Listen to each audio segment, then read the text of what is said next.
because I remember at that time you were trading at a market cap that was equivalent to your cash on hand. Yeah. And I remember seeing that and thinking, how is this not a buy at this price? Because you're basically buying dollar for dollar the cash you have.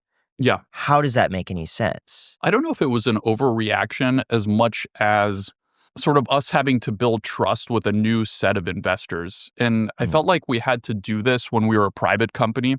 You know, we raised, as a private company, we raised different rounds of funding, seed, Series A, all the way up to Series G, which was our last round before IPO in 2021. And in a lot of those rounds, you bring in a new investor for the first time. And I always felt like there was a period of having to earn the trust of the new investor. Maybe they don't really understand how we operate. They're trying to figure out, did they make a mistake did they overpay for the company? They don't really know us that well. And I felt like for each new one, there was a period where, okay, we had to prove ourselves. This is a new person. They don't know us. We had to build trust. And I think when we went public, it was very much the same. You know, different set of investors.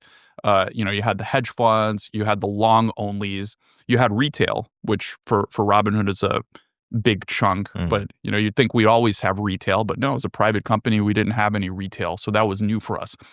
And I think that there was a period where we had to earn the trust of that shareholder base, and I think we've managed to do that. Finally, I could see the tide turning in 2024. Kind of last year. Yeah.